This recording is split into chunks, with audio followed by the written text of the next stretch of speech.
Hey guys, what's up? And I just wanted to throw this out here before the video starts that this is actually a week behind schedule. I actually took the 1 week off just to kind of give you guys a little bit of a teaser. It's not really a successful teaser, but it was still something to do.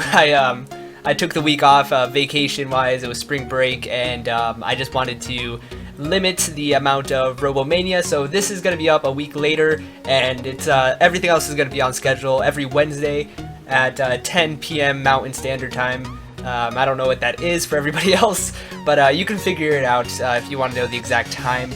But here's the video. I hope you guys enjoy it. Sorry that it was a week late, but everything else should be on schedule for the remainder of the season, so I hope you guys enjoy.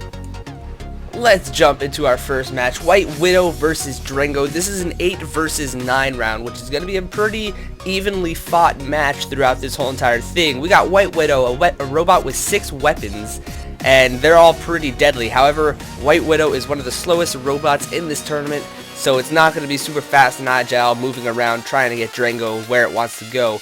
And it is going up against Drango, which is a pretty agile robot. It has nice weapon, wheel protectors, a pretty decent weapon, and it even has catchers that catches the opposing robot on the bottom of the skirts. So let's get into this match. Let the match begin in 3, 2, 1, and it has begun. Drango versus White Widow, the 8 versus 9. This is going to be a pretty interesting fight. Drango immediately goes to White Widow and just tries to take it out. However, those 6 weapons are doing a lot of damage, causing Drango to flee a bit. And they both seem to stay still. Like I said, White Widow is one of the slowest robots in this tournament. So, I mean, White Widow is. Did I say that? I don't know what I said. Who knows what I said? Nobody will know. But White Widow is a slow robot. And there comes off another wheel protector for Drango. Drango needs to keep that weapon alive in order to win this. And it needs to get up from behind against White Widow in order to win this. There comes off another piece of the wheel protector. White Widow is a very deadly robot. There goes the hammer for Drango, and now Drango is taking a beating. Backs up a little bit. Backs up into White Widow. And there goes more parts for the wheel protector. The spinning blade has been activated, but now White Widow seems to be caught a little bit on the back side of Drango, and Drango's trying to push it into the spinning blades, but just doesn't have enough power. All of those weapons weigh a lot on White Widow, therefore making it a very heavy robot. And I think that's the final blow. It is. White Widow destroys Drango with a KO, moving on to the next round. Now that sets up for a pretty interesting fight coming up. We got Emergency versus White Widow. Emergency is going to have to really step up its game. White Widow weighs a lot, so I don't know if Emergency will be able to flip over White Widow in the next round, but that'll be an interesting fight. Emergency versus White Widow in a couple episodes from now. Moving on to our next fight, we got Raptor versus Mud Runner. This is going to be a pretty interesting fight. This is the 5 versus 11 seed. Raptor representing the number 5. Pretty decent robot. Very powerful axe. However, it can take a lot of damage. It does have an armor protector, an extra armor protector around its whole chassis. However, it won't last the whole entire game. There will be a lot of pieces flying off of Raptor this fight.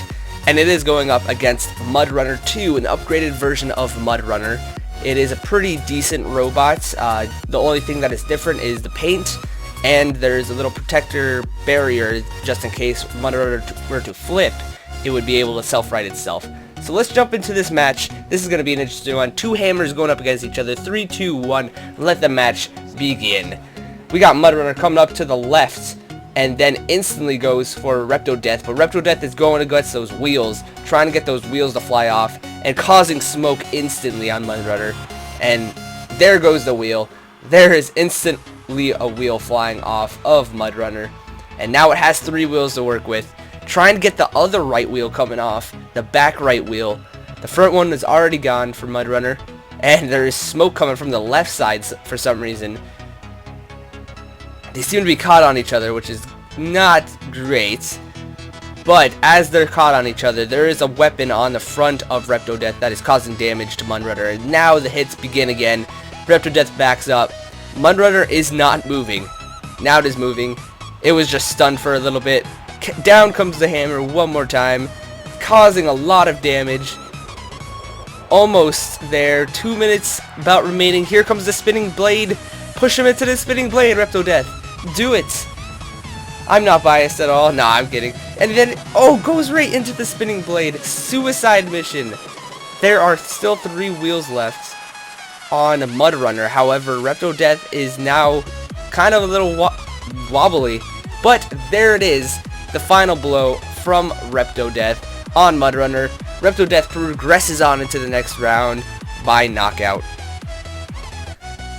Now this is going to set up for a very interesting fight this next match. Repto Death progresses on and fights Alarm. Alarm is one of the smallest robots and Repto Death is one of the biggest robots.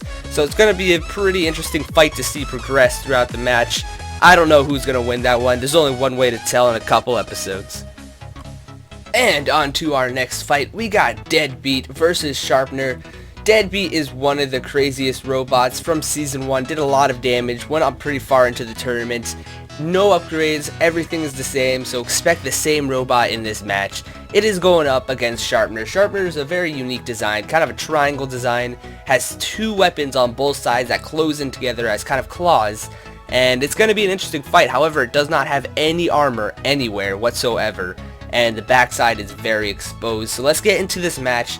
3, 2, 1, let the match begin. Deadbeat versus Sharpener. Sharpener is also a very slow robot, if I did not mention. However, if you get in front of it, it's deadly combination. Instantly, Deadbeat goes to the back of Sharpener where it cannot access Deadbeat's body, and it instantly does a couple hits. Sharpener will be taking a lot of damage for this. Deadbeat almost flipped on its back, trying to get... Oh, is flipped on its back. That will not be good for Deadbeat. Deadbeat is not able to move on its back. So I think this match is actually over in favor of Sharpener. Deadbeat is being counted out right now. And there is no movement. No movement whatsoever. It is over. Wow. Sharpener didn't do anything that match, yet progresses on into the next round because Deadbeat, for some reason, just kills itself. Now Sharpener is going up against Supersonic, and Sharpener isn't going to win this fight by just sitting there and doing nothing, waiting for the other robot to flip over itself. This is going to have to improve. Sharpener is going to have to definitely do something next match. It's going up against Supersonic, one of the deadliest robots in this tournament, so look forward to that match. For our next match, we got a number 7 versus a number 10, Grog the Warrior. As you guys know, in Season 1, Grog the Warrior did pretty well, however, got flipped, and that's what ended its season. Going up against Twig, a robot designed by a heap of games. Very, very cool design, however, it does not have any good weapons. Grog the Warrior has a pretty decent hammer weapon, and Twig is just super fast. So let's get into this match. 3, 2, 1, let the match begin. Twig instantly goes for Grog the Warrior, does a pretty big hit, trying to get behind it now, yet does it. And I think what Twig has to do is survive the first minute, push Grog the Warrior either upside down or into the spinning blade for it to actually win, since it does not have an actual moving weapon. It does have the three swords on top, but those don't really do a lot of damage. And if possibly, I think Twig needs to get that hammer coming down from Grog the Warrior and cut it off with those swords. It's doing a pretty good job so far. Grog the Warrior is trying to get the hammer down onto the actual chassis and not hit the swords, but it's having a hard time doing that. It does it one time, but all the other times it seems to be hitting the swords. We got 15 seconds until the spinning discs is activated. This is going to be a pretty interesting fight. Another big hit from Grog the Warrior. Twig just needs to be in control. Twig will definitely be in aggression, win the aggression vote. Ooh, there's a big hit from the spinning blade onto Grog the Warrior. And there goes Twig pushing it into the spinning disc multiple times. Multiple times this pushes it. Ooh, Twig hits it a couple times as well. Grog the Warrior is also upside down. Grog the Warrior cannot work upside down, just like Deadbeat. It might be over from here. There goes a wheel. There goes a freaking wheel pushing off from Twig. A pretty great fight so far. Performance from Twig. Twig is a robot that I did not see going very far in this tournament. Did not do very well in the qualifying as well. So this is going to be a surprise if it upsets Grog the Warrior and moves on to fight a really good robot. Grog the Warrior is being counted out, and I think this match is over. Let's see. It is over.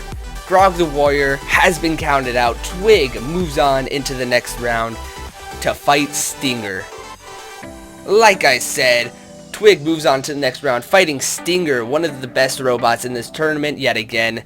And this is going to be a good fight. Twig just has to keep pushing in order to win, get another upset, and possibly move on into the playoffs. For our next match, we got a 4 versus 12. However, this can be an upset any day of the day. This is Tornado, the number 4 overall robot, a very awesome spinning robot. Nothing has changed since Season 1. It's making its return. Did a very good job in the first season, and now trying to get the championship under its belt. Going up against Death from Above. Death from Above is a dual-wielding hammer robot that has a pretty decent sized weaponry. However, it's a slow robot, and it can flip itself pretty easy. So this is going to be a pretty good fight. Let's jump into it. 3, 2, 1, let the match begin. We instantly got Tornado moving over towards Death from Above, and then activates its spinning blade. However, it took a big hit from Death from Above. It needs to stay out of those weaponry, and now it's doing a lot of damage to the side of Death from Above, maybe making it not be able to move so well anymore. And there's more hits from Tornado. This is going to be an interesting fight. I don't know who's going to win. Like I said, this one could go either way, depending on who gets the hit. I think somebody's being counted out right now. Not sure who it is. And I think it's over. Somebody just won. Tornado just won. Interesting. I think Tornado immobilized Death from Above. Death from Above didn't move that fast, and I just don't think it registered to anybody that it was trying to move because of all the damage that was caused to it by the Tornado's weapons. For our next fight, this is going to be a pretty decent one. We got the number 5 seed versus the 11 seed. Number 5 overall, Dinner for One, designed by a heap of games. Dinner for One is a pretty good spinning robot, just like Tornado. It stays in one spot, however, the weapons move around it, which makes it a very awesome robot.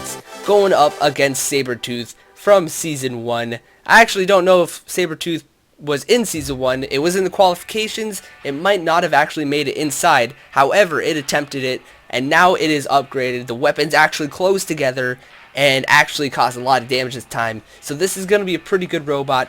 Dinner for One versus Sabretooth. Let's move on. The winner will fight Tornado, who just won the last match, and this will be an interesting fight. Dinner for One is just the right size to fit inside of the blades. However, I don't know if it's causing a lot of damage. There goes one of the arms for Sabretooth, and now it only has one arm to cause damage, and it can't get past those spinning blades. It can't get past it. It's causing a little bit of damage, but not a lot. Oh! Something just happened. He flew away. He did not want to win. Dinner for One just did something. It put a freaking spell on Sabretooth, made it fly away out of the arena, which makes Dinner for One move on into the next round to fight Tornado. Moving on, Dinner for One going up against Tornado, a very awesome fight. This is the 4 versus 5 seed, and they're both robots that have directional spinners, weapons that spin around them. This is going to be an awesome fight. I'm excited for that one. Let's see who wins in a couple episodes from now. Moving on into our next round, we got yet another 8 versus 9 seed. This is Bear going up against Outbreak. Bear was in the Season 1 tournament, did pretty alright, has 2 very unique weapons, 2 bear claws that come down, crashing on the robot. It even has a bear design on its chassis. Only problem with it is it has exposed wheels, and it can be flipped over again, and again, and again. And it is fighting Outbreak, which is a very unique designed robot. It has a flipper and 2 axe blades that come crashing down as the flipper comes crashing up. This is going to be a very interesting robot to watch throughout the tournament. However, it also does have exposed weapons and wheels. Let's move on into the fight. Let the match begin. Bear instantly goes to the front of Outbreak, and Outbreak tries to flip it as it crashes down and gets its weapon stuck. Bear got its weapon stuck for a little bit, and now it's trying to do something with the wall. I don't know what it's doing with the wall, but it's not doing something good with the wall. Outbreak instantly tries to go for the wheels, but Bear instantly takes out one of the hammers of Outbreak. This is going to be an interesting fight, ladies and gentlemen. I'm excited for this one. There goes one of the weapons of Bear. Now both of these robots have lost a weapon, causing it to have one weapon remaining. Oh man, this is going to be an interesting fight. Bear gets a big hit from Outbreak on its chassis. Spinning Blade is about to be released. There goes the other weapon for Bear. Bear has no weapon now. It can only play defense, which is not good for a robot in Robomania. And there comes the axe coming down on Bear from Outbreak. Bear tries to get something going, tries to push Outbreak. However, now Outbreak is pushing Bear into the wall, but did not get enough power. Oh! Outbreak flipped over. Can Outbreak self-right itself? It's definitely trying. I don't think it can, though. Getting very close. Bear's trying to actually help it a little bit. This may be one of the biggest comebacks in Robomania history. A robot without any weapons comes up only playing defense and flips a robot over to immobilize it. Let's see if it can do anything, though. Bear's just trying to get some points from the judges, trying to show that it doesn't want to win by immobilization. But I think it's going to let it at this point. I think it's going to let it. It is! Bear has won with no weapons. The ultimate comeback. Bear progresses on into the next round, immobilizing Outbreak. And Bear will fight a very difficult robot. We got two animal robots going against each other. We got the HammerHead robot versus Bear. And that's going to be a very awesome fight. Look forward to it, guys. And for our final fight of the episode, we got a pretty decent fight. We got the number 6 seed versus the 13 seed. Return versus Tricky Situation. Return is a robot that has a spinning disc, and it is notorious for holding a robot, just causing damage, keeping it in its arms, and just holding it while it does a lot of damage. It's going up against Tricky Situation, which is a robot that has a lot of defense, very small robot, designed by Tricky Piston, one of my good friends, and it's a pretty decent robot. So let's jump into the match. 3, 2, 1, let the match begin. One of the big robots versus the small robots. This is going to be fun. And instantly starts both of the blades up. And here we go. This is going to be an interesting fight. Return instantly goes for the back of Tricky Piston. Tricky Situation, also known as Tricky Piston. And then an instant charge from Return. Tricky Situation just trying to do something at this point.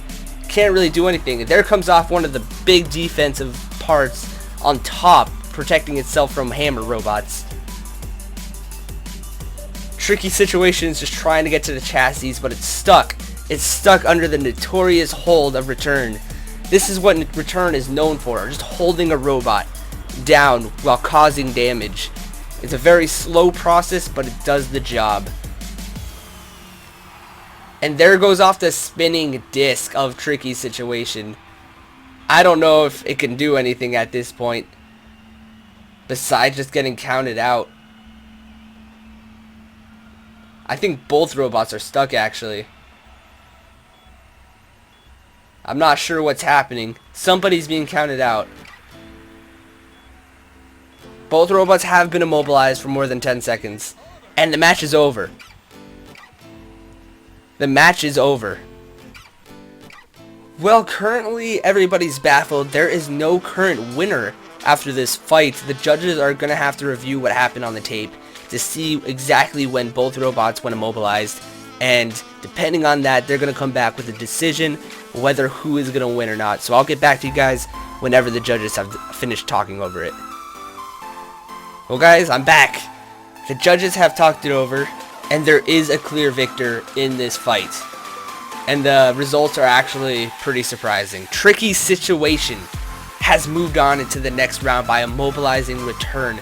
Looking back at the footage, you guys can see Return pushing Tricky Situation up against the wall, and therefore hitting off the spinning disc of Tricky Situation. After the spinning disc has been removed from Tricky Situation, it moved a little bit. It went back and it kind of did a little shimmy and moved back into the position it was at, resulting in a countdown for Return, which hasn't moved since it pushed Tricky Situation up against the wall, which makes Tricky Situation the clear victor, and it progresses on into the next round by a surprise of immobilization. Well, there we have it. We got Tricky Situation moving on into the second round, going up against Cyclops, the number 3 overall robot. A very well designed robot. Interesting to see how this one's going to turn out. My guess is that Cyclops is going to punt Tricky Situation across 2 arenas. Well guys, that will be the end of the episode. We have finished the first round. Yay! Woo! Everybody cheer, dance, and yeah, everything like that. We're moving on into the second round, and that will be starting next week, Wednesday. So I hope you guys enjoyed this episode. If you did, write in the comments below. I'd love to hear from you guys. So other than that, I will see you guys later on the second round of Robomania. As always, keep it sleazy and peace out, guys.